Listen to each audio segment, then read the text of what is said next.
Jordan used to torment Alonzo Mourning. Could we say he kicked his behind? No question. And not only on the court, but he thought Alonzo was mentally weak. He did?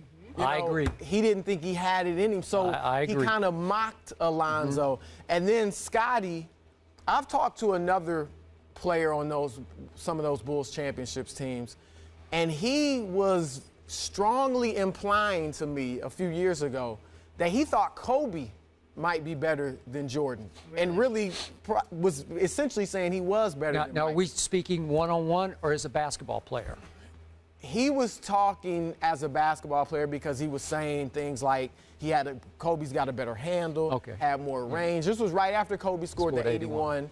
And he said, Michael never scored 81. And believe me, he tried. So I think there's a little bit of resentment on the part of at least some of Michael's teammates, and maybe Scottie. Look, they love him. They know what he did for them, what he led them to.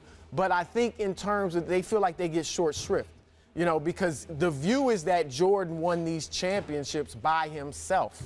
And they would point out, look, we won 55 games without Michael when he first retired in 1993. And, went to the second round, 7 games with the Knicks. So I think that may come into play in some of Scottie's comments, some of Alonzo's comments. And I don't know, did you feel like he was talking about one-on-one or who's the better basketball player? I took it as a basketball player. Did you? I leaped to the conclusion it was one-on-one because that has been an ongoing issue for the last, seems like 3 or 4 months. Of who was better one-on-one, because it's the quickest way to decide in your head who is better. And see, I don't even care who would win one-on-one. Okay. Just because I don't think that means who's the better player. I mean, Magic Johnson, I don't know that he would have beat everybody one-on-one, but he was, I think, the second best player ever next to Michael. Okay. But if you're talking about one-on-one, obviously LeBron is huge compared to Michael Jordan. He can get, I don't know how Jordan would stop him from going to the basket. LeBron can shoot the jump shot now. He's a great defender. Strength, obviously, in his advantage, and he's fast. The one thing Michael would have over him, in addition to quickness, would be that will to win. And not that LeBron doesn't have it. He obviously has a strong will to win, but not like Michael. Not like that. And that killer instinct. I agree. Changes the game.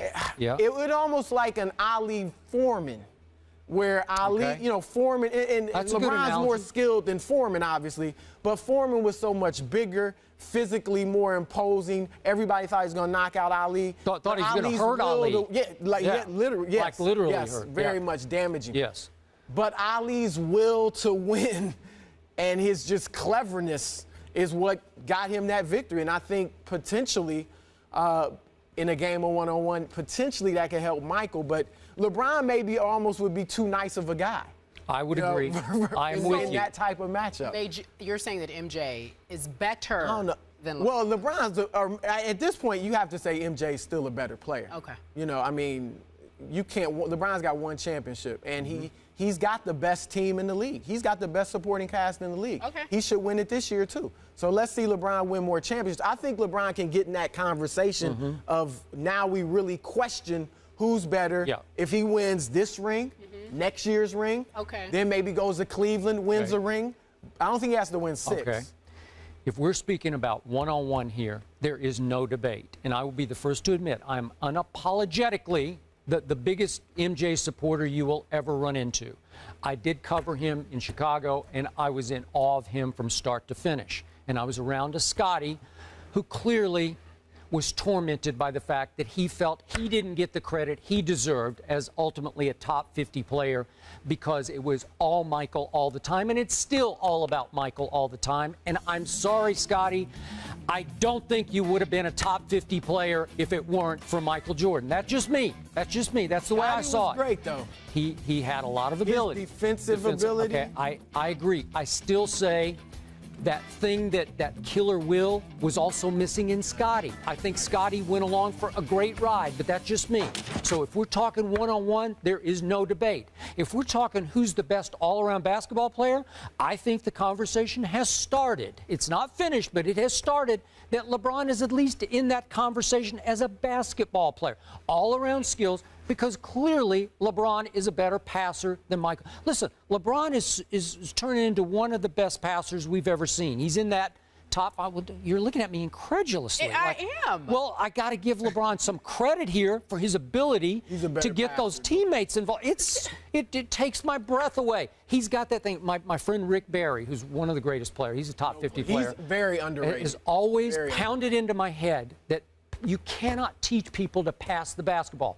You're born with that. It's a gift. I'm talking about that Bob Cousy, John Stockton, obviously Magic Bird gift. Just a gift to Steve Nash, like you say. And LeBron is in that category. He has the passing gift. Michael was a good passer. Now, don't misunderstand that. Very good. LeBron has that gift. So if we're talking about the ability to win basketball games as the driving force of a team, at least the conversation has started. Would I still take Michael any day of the week and twice on Sunday? Yes, I would.